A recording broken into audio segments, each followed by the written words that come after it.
Bridgeforth Stadium's rocking. ODU's offense is rolling and JMU's defense is elite. This is a royal affair on Saturday afternoon in Harrisonburg, Virginia on ESPNU at 3:30, where the Old Dominion Monarchs take on the James Madison Dukes, one of the most underrated and yet greatest matchups of the weekend for the Sun Belt Conference. James Madison currently favored in this one by 2.5 points. I'm Nathan Johnson alongside Brad Hopkins. It's time to break the huddle. Brad, I made that quickly so we can get into this because I am so pumped for this matchup. When you look at this matchup right off the bat, on paper, this feels like strength on strength. Can ODU's top 12 offense crack JMU's top 5 defense, Brad? That's going to be the question, man. And this is such a fun one. And look, if you don't have a game to watch at 3:30 on Saturday, tune in for this one.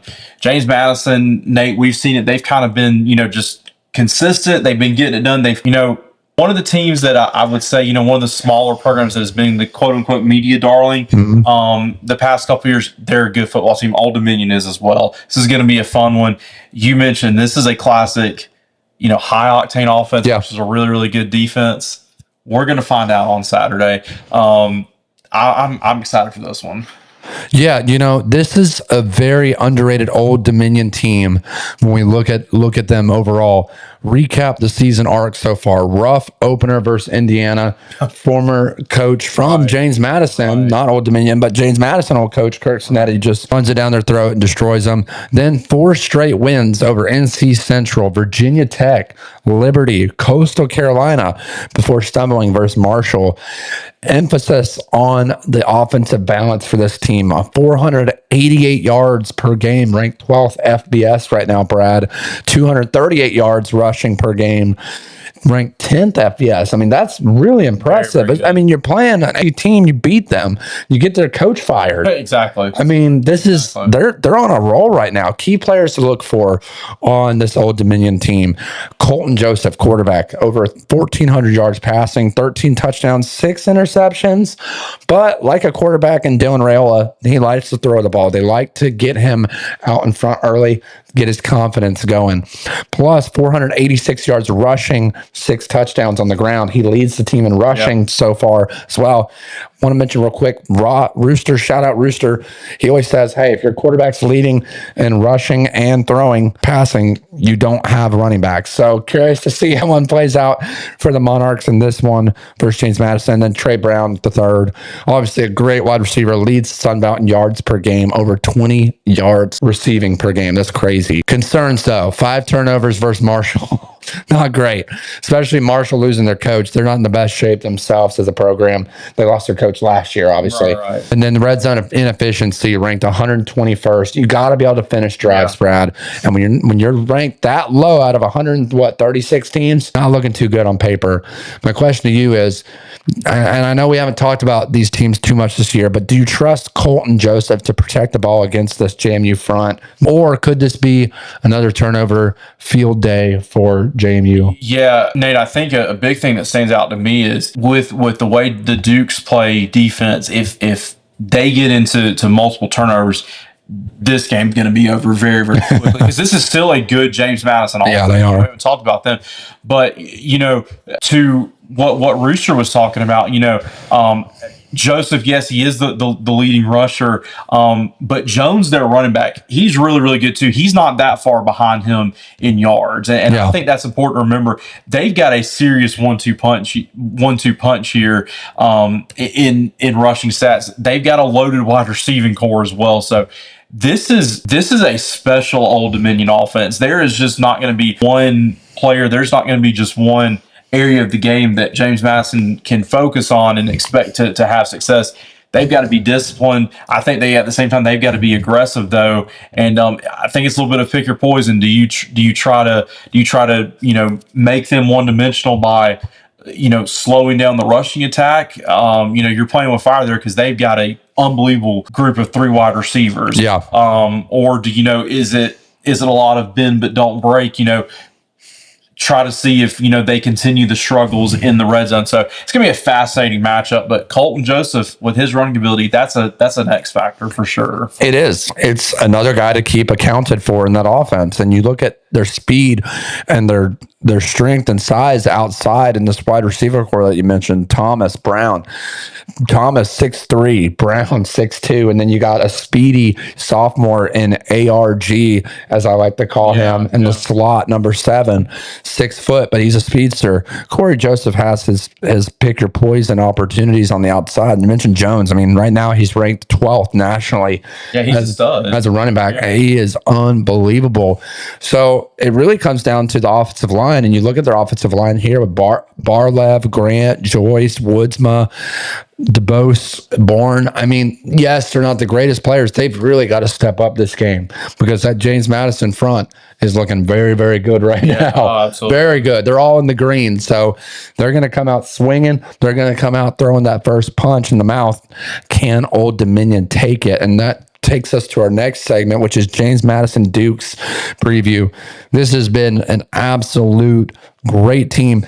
Season story so far: lone loss at Louisville, then a 4-game win streak. I actually called this game on a Friday night, and Louisville opened that game as a 14.5-point favorite. No one thought this one was going to be close. Even I, coming into that game, was like, oh gosh, let's just get through this. Yeah. Let's get some more content out there. Next thing you know, I look up in the third quarter, and hey-oh, we're looking at like, what, a 3 or 7 point game at that point? Louisville really had to gut it out to get them. They did. And for us here at Break the Huddle, it was great for Break the Huddle After Dark because I was tuned in the whole entire game.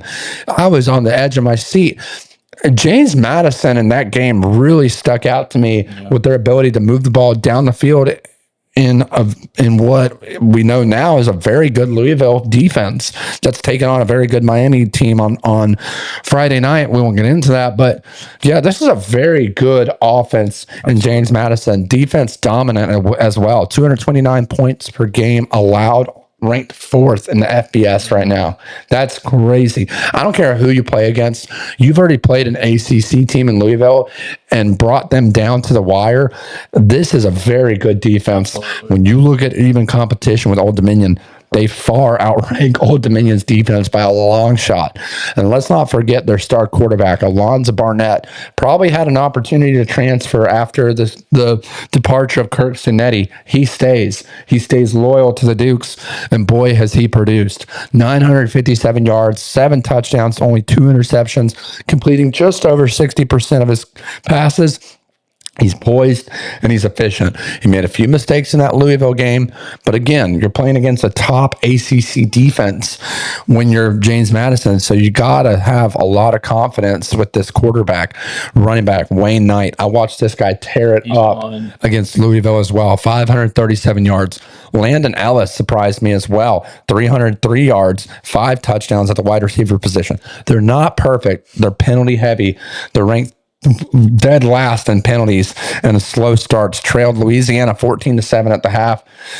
My question to you, Brad, in James Madison is: James Madison's defense is elite, but are these penalties and turnover issues a red flag heading into a tougher game? This is a great question, and I think you do. That does kind of pique your interest a little bit because look, when you're going up against a quarterback and an offense that Old Dominion has with Joseph, if James Madison makes silly penalties to keep drives alive, that's what you can't do against an offense like this that's dynamic. And so they have got to be more disciplined. They've got to, not have those penalties. Look, some of those penalty yards are offensively. We know that too. But, those defensive penalties to me is what really stands out that you've got to cut out. You can't give an offense like this second chances when you have a chance to get off the field. Yeah, because that quarterback for Old Dominion will make you pay very, very quickly. And we look at trends and matchup numbers head to head. James Madison won the last 2 meetings. Both went under the total. Wow. So both very low scoring games. James Madison also 4-0, 3-1 against the spread in the last 4 games. The under has hit in 4 straight games as home games as well. ODU, Old Dominion, 4-1 against the spread in the last 5 road games, over in 4 of the last 5 total overs. Stat edges, time of possession goes to James Madison, 34 minutes, ranked 4th, versus Old Dominion, 26 minutes, ranked 130th. Listen, James Madison, they like to spread the ball out, but they also like to take a lot of time off the ball. And I saw that against Louisville. Yeah. They kept that Louisville offense off the field a lot, and that's what kept them in that game. And they were able to execute when they needed to. So that's a very interesting trend to watch when we go into Saturday's game against Old Dominion. Third down defense, James Madison ranked 17th in the nation. They only allow their opponent to get 29% of first down. Old Dominion, 68th. They only allow 40% first downs. If Old Dominion's offense runs tempo, Brad, can they offset that huge possession gap? Or do you think James Madison will ground them down again? Something else we have to factor in is Old Dominion, not a great defensive team. And, if they're going up, if they're going with too much tempo and not giving their defense a chance to rest, that can hurt them as well. This is still a very good James Madison offense. So I think it's a little give and take as well. Yeah, I agree. It's gonna be, but one thing that stands out to me is if Old Dominion is able to control the line of scrimmage and get that running game going, I think that'll balance things out. Once again, they like to throw the ball. But they got to get the run game going. And I think you hit the key. They've got to get their run game going. That's another thing I want to say too about that matchup is, and I know I keep bringing it back to the Louisville game, but listen, the eye test is big, and when I watched James Madison, I was very impressed with how they stopped Louisville from running the ball early on in that game. Louisville's got really good rushing attack. Very good rushing attack. I understand it's early in the year, but you expect Louisville head and shoulders to be better than a team like James Madison. They couldn't get anything going early on. So that's something to keep an eye on too. Brad, as I mentioned, James Madison, 2.5 point favorite at home in Bridgeforth Stadium, a royal affair between the Monarchs and the Dukes. I love this matchup. Such a cool mascot matchup in itself, even if you are a casual football fan. Great uniforms, by the way, on both sides of the ball too. You got the Carolina blue for Old Dominion. You got that deep royal purple for James Madison. It's beautiful matched up. Brad, I'll turn it over to you. Final prediction for this game. If James Madison keeps penalties down, this feels like a classic Dukes home win.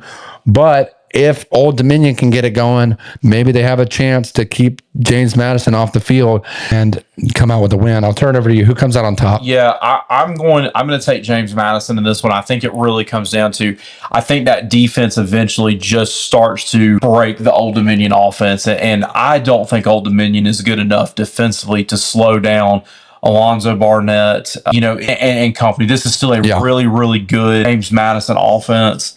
And, Wayne Knight, you mentioned him. I'm a huge fan of what he does. He, to me, is the X factor. He's dynamic in his running ability, but Nate, he's also a really, really good pass catcher. I think he makes the difference. Give me the James Madison Dukes in this one. Yeah, this is a tough one for me because I think if Old Dominion had a better offensive line, I think I would give the edge to the quarterback play for Old Dominion. I know that's going to sound it's going to surprise a lot of people, but Old Dominion has a very, very good, strong pass attack.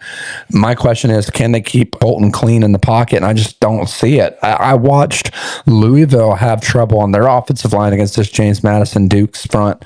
This is going to be a rough afternoon for Old Dominion. Those baby blue jerseys might be green by the time we're done with this one. Give me the James Madison Dukes. I think they come out 27-20. I think Old Dominion is able to hold their own. I think they put up some points, but in the end, I just think James Madison, like you said, kind of squeezes them like a python on that offensive front versus that defensive front. Give me James Madison Dukes in a close one. Be sure to check us out on Break the Huddle After Dark on Friday night as we will be calling Nebraska, Minnesota. Be sure to hit that subscribe button down below. Help us to get to 1,000 subs. We're almost there. We're almost to 700 subs. We really appreciate all the support. We'll see you Friday night at 7:30 p.m. Eastern Time. It's time to Break the Huddle.